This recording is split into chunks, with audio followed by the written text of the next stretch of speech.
welcome to this week's edition of The Magnet. You know that this program is about bringing out the business in you, that innate potential that you have forgotten to harness over the years. This program ensures that we bring out the business in you, and by extension, we bring mentors that you can tap from their wealth of knowledge. But we want to be socially responsible. COVID-19 has taken a toll on the globe, Nigeria inclusive. So we'll be dedicating some few episodes in enlightening you about this pandemic that, has really taken a toll on everybody. And guess who I have here? Anyway, let me keep the secrets. Let me not let the secret out of the bag yet. Yes, he's in the front line, and we have been trying to bring him to the studio, and I am really glad that he could steal some time out from the laboratory to hack into our call today. He's not new to us. He's not new to you. He has been there even during, I won't call it pandemic, but he has done his bit. Let's give you this background reports of our magnate for the week. When we come back, it will be time to have an interactive session with him. We'll be back shortly.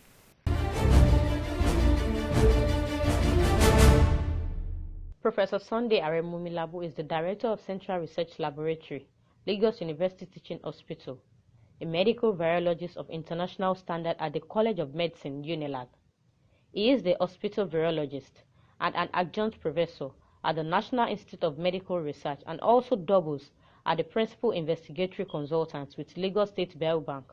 The curtailment of the deadly Ebola virus in Nigeria is to the credit of Professor Omilabu and his team for the timely diagnosis of a virus that has defied previous intervention, a medical microbiology and a parasitory. Professor Omilabu is widely traveled on research work on emerging viruses globally. He is a mentor and teacher to so many virologists and practitioners. Professor Omilabu has authored several research works on viruses and related fields. He is one of those presently in the forefront line of testing for COVID-19, also known as coronavirus. How has it been in the lab, and how soon do we expect the pandemic to abate? Come with us back to the studio as our internationally acclaimed virologist provides answers to this and more.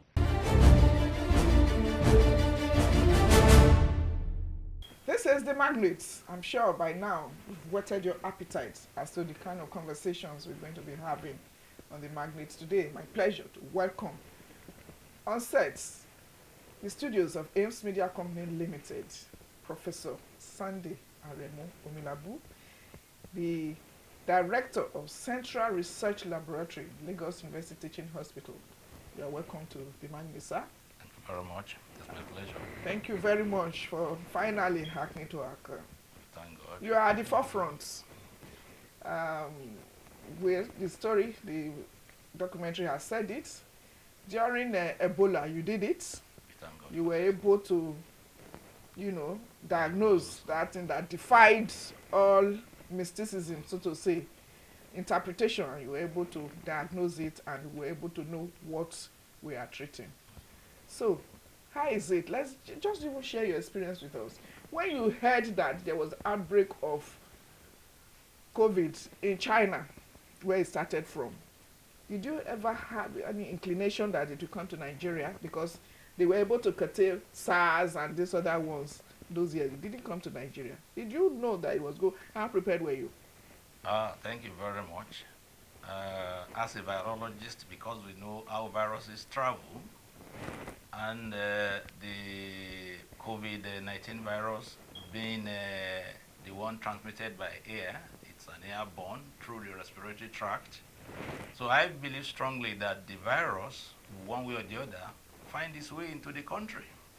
Because as people move with the virus. So then they keep sharing the virus as they speak, as they sneeze, as they talk. So those are the routes by which the virus get out. And it becomes born by the particles become airborne. Now we've seen now that the virus is even changing patterns. We don't even know what is going to become the next few hours, because the virus is still very new, and we are all eager to learn more about the virus particles. So, like as a virologist, we were also preparing our own gadgets so that in case we have cases in the country, we should be able to provide a prompt diagnosis. Okay, you are talking in general terms. I mean, as a virologist, of course, virus is your main cause, so to say. I remember you cracking a joke sometimes ago. We are running from it and you are pursuing it Yes, to it's diagnose. exactly. Okay, now, what exactly is coronavirus? Because we hear of other viruses. We had Ebola, we had hemorrhagic fevers and all those things. What is coronavirus? Thank you You very break it much. down in a way that everybody will understand it. Coronaviruses borrow its name from corona in Latin, which is crown-like. So when you look at its surface projections, they appear like crown. And that's how they derive the name. Coronaviruses, crown-like viruses. So they are a group of RNA viruses, single-stranded with one strand of RNA, and they are enveloped, and they are responsible. All the ones that we knew 40, 50 years back were only knew to be very mild, causing upper respiratory infections. They even refer to them as mild cold viruses. So nobody attached more importance to these ones. There are 4 of them that were associated with upper respiratory tract. Until the 2002, late 2002, early 2003, when we had the SARS coronavirus, the one that killed, it started from China too, and it was spreading, and thank goodness it didn't spread to us in Nigeria here. And so after that, the SARS coronavirus, then 2012, we had another related member, they call it MAS, Middle East Respiratory Syndrome virus. So they are all related, they are all coronaviruses, and they are all happen to be born by wild animals. And then as a result of our intermingling with these wild animals carrying the virus, that's how we got the SARS virus, and that's why they call it SARS-CoV-1, and which is closely related to the SARS-CoV-2, the one that causes the COVID-19 disease, so which you are talking. So in short, those are the 7 human coronaviruses that are existing, from the milder ones and till we now have the 5th, the 6th, and the 7th, which had severe consequences in human beings. I'm just curious. You are widely traveled. I mean, with your research works and all that, you've been to several countries in the globe. How come this virus is always emanating from China? Is it that they intermingle a lot with animals? Yes, that's one of the reasons. They like live animals, and you see in their live animal markets, they like to buy animal live. To kill, collect blood, even drink the blood. Even they play with the animals. So they love animals and they want the animals live. So they don't want killed animals. So that's one of the reasons. And we see that they said this COVID-19 virus emanated from the live animal market in Wuhan. So it's not surprised. It's not surprised that they always have it. Because they have a lot of love for live animals. Okay, some people are still skeptical, say this coronavirus is calm and it's about relationship with 5G and all that. I don't know if you've heard of that. You want to clear the air here? So thank you very much.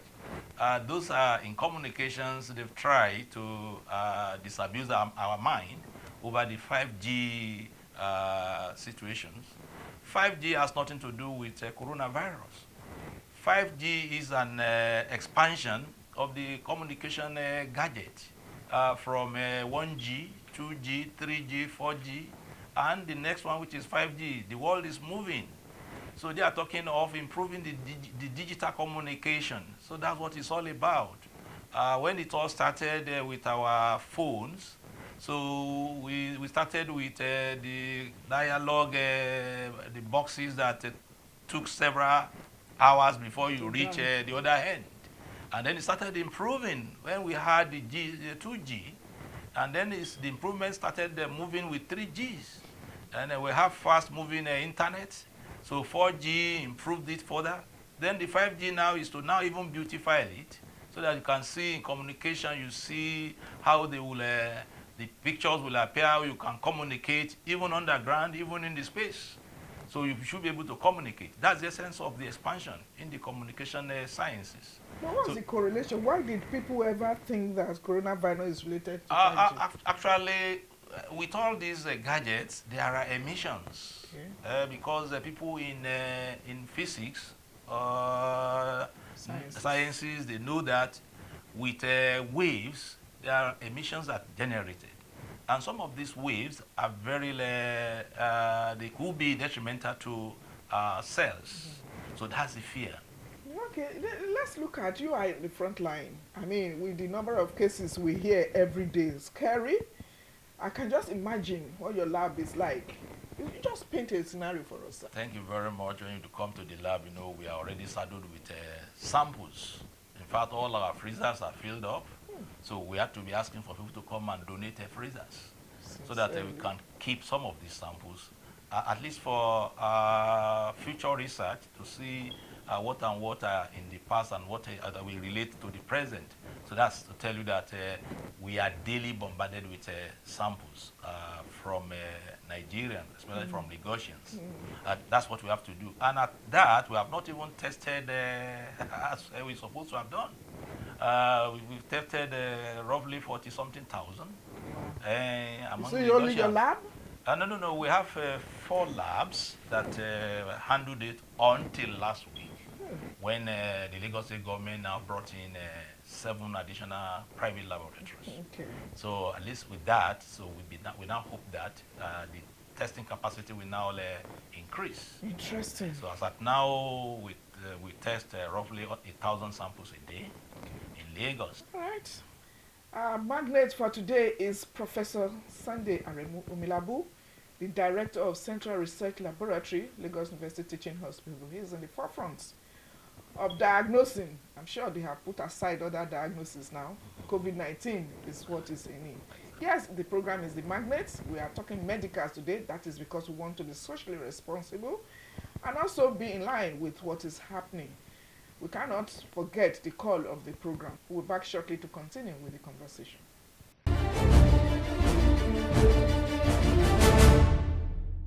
Yeah, welcome back to the Magnet. To be socially responsible, our few series on the Magnet, we are dedicating it to combating coronavirus, the pandemic, COVID-19. And we are having somebody in the front line here, a Magnet for the week, Professor Sunday Aremu Umilabu, Director, Central Research Laboratory, Lagos University Teaching Hospital. Thank you for still staying with us, sir. Thank you, madam. Now, so when you diagnose these samples, sir, does it indicate the level of the virus to be able to know how you can speed up with the treatment or management? Exactly. The first thing is to identify the cause of the disease or the ailment. This is only that one that the disease can be well managed. So diagnosis is very critical. And prompt and accurate diagnosis cannot be brushed aside, because it's only then that we now know who is carrying the virus, who is not carrying the virus. So once we know who is carrying the virus, then the next thing is now to isolate that individual from his people, from people around him or her, from the society, so that it will be kept somewhere where the virus can be controlled. So the virus will not be allowed to be moving around in the community. Traveling. Yeah, exactly, traveling. Thank you very much. So that's why we need the diagnosis. And then that's why with the results at hand, that's why we are saying that we need to, number one, keep our social distance, put on our face mask, wash our hands repeatedly, because those are measures that can easily get rid of the virus from our on our hands, our wearing, or whatever. So that's at least in a way that can limit the virus spread. So we need, even though there are a lot of arguments as to whether the asymptomatic individuals can carry viable virus particles. This still is still subject of research efforts. What does it mean for a patient to be asymptomatic? We hear it a lot. Maybe you need to further Yes, explain. thank you very much. Once they say asymptomatic, the mode of viral infection, a lot of viruses can come into an individual without showing any signs and symptoms, without even the individual knowing that he's carrying the virus. It is only when you now take his or her samples that you now see that the pathogen is there. So we have such asymptomatic individuals.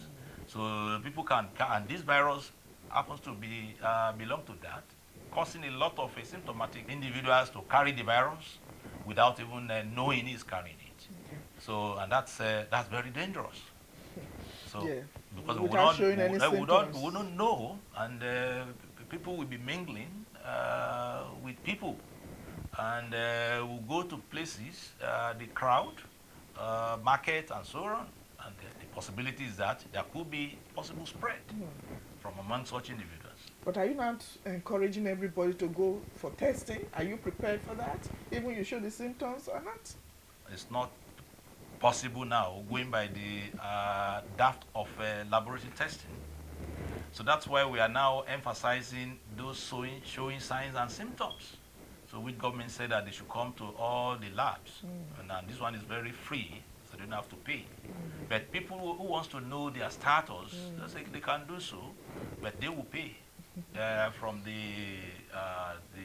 private labs that were rolled in last week. Okay, from what you have said, you seem already overwhelmed. Do you think that Nigeria were really prepared? I mean, was the country prepared for this pandemic to be able to have curtail what we've seen? Because there have been a lot of we've seen a lot of discharges. Thank you very much for that. So I will say that we were not that prepared enough. It showed that we learned nothing from our Ebola experience. It's only Lagos State government that was a bit prepared.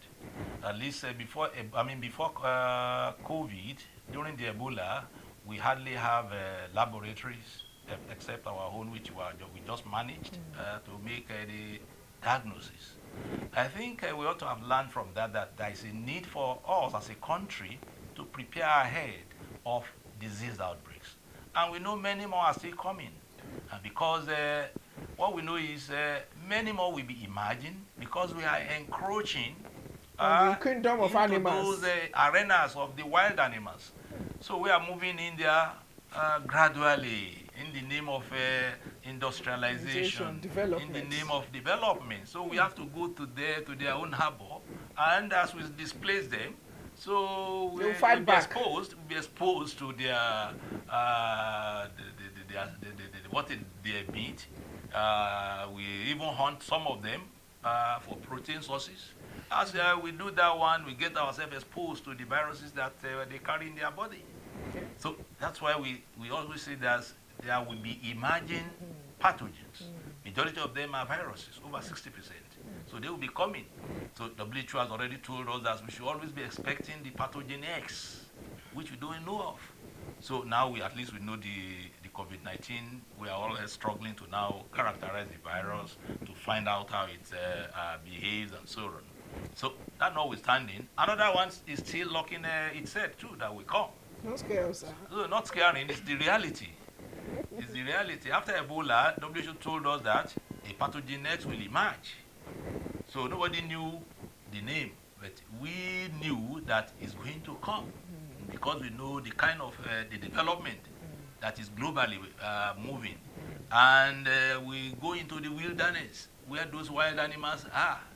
So as you go there, so you force them to come out, or you force yourself to live with them. So as you live with them, you carry some of their things.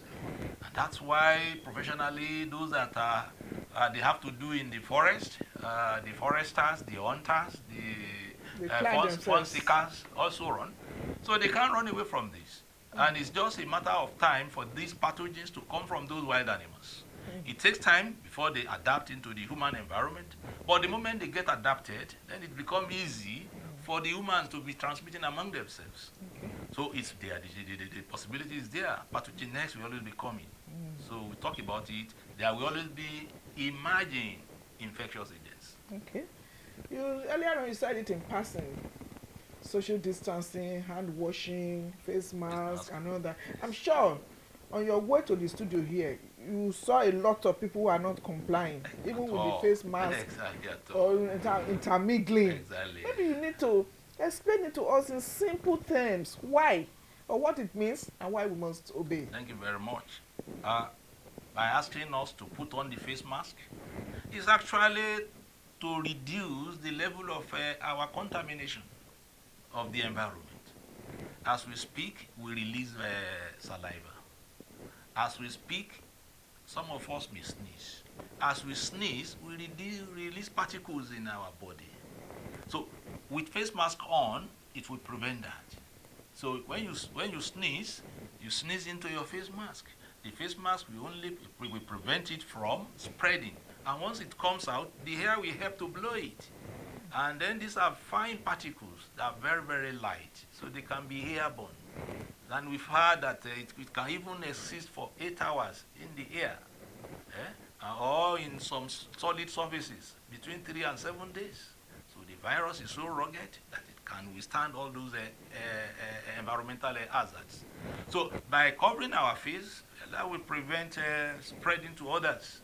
And of course, by washing our hands, it's actually to prevent us from contaminating ourselves. You know, we often we rub our face, we rub our nose. Imagine if you have pathogens in your hand and you rub continually as we do, then you imagine how many particles we get in, because those are the avenues where the viruses can move into the bodies. Okay. So that's that. And then, of course, the social distancing is actually to make sure we are far away, because when an individual sneezes, it travels. That by maintaining the social distance of about 2 meters, so before the virus, once you sneeze, the virus will not travel to that extent before it fall down. So that at least you are away from. So that's what informed the idea of social distancing. It's at least rearing its head. So we are the ones that you can see the way the people in the front lines are coming down. Yes. We are all coming down, and we come down and then we recover. So that's the essence of it. Just to tell us that it's a reality. It's a reality indeed. But as a director of a central research laboratory, I mean, a major one, at least in Lagos and even in Nigeria, you are one of the policymakers. Do you think this coronavirus, this pandemic, has brought out the ailing status of our health facility? It actually showed it. It showed. I said that we didn't prepare very well. And how can we prepare when you don't have enough funding? You can see that it is after the virus is already established. Apart from Lagos State, other states are just now struggle to have isolation centers, to now designate hospitals, now look for labs. It shouldn't be. It is high time we fund our healthcare facilities. It's high time we look into that one. It's high time we fund the research by preparing for whatever is coming in terms of diagnostics, Envisaging. in terms of vaccine. So in terms of what can we do to improve people's life. If an outbreak comes in, how do we cater for it? How do we handle it? But if I may ask, the money that has been spent on the coronavirus, couldn't that have been invested in our health system? Or why do we need to wait for emergencies of this nature before we now start bringing out the funds? It's part of the lesson that I said we have learned. Okay. If we'll spend the money wisely to make provisions as required, Okay. to carry out studies, to continually do surveillance, so we'll be able to know this is the kind of preparation we need to make for the people around this area. This is the kind of vaccine that we need to provide for the people. So all this one will help us to mitigate whatever form of outbreaks if we prepare ahead. So that's just it. Even those that even prepared ahead, we were very lucky on this part of the globe that ours wasn't as severe. Those that even had all the wares with her, the people, the US, North America, the South America, the Asia, the Europe. So they become part of history, that they were all overwhelmed. We have quite still a bit of questions for you, but we may just have to halt the conversation here for now, and then we'll continue some other time. Thank you very much for coming on to the program. The Magnates. The Magnates is a program that brings out the business in you. We are discussing health today. That's because we want to be socially responsible. He will be back here to talk to us about the money is really coming. Is it business? Is it health business? We'll focus on that conversation. The only time you join us and utilize the importance of that chart will be same time next week, and we shall bring you a continuation of this conversation. Until then, the program has been Magnate. See you next week. Bye for now.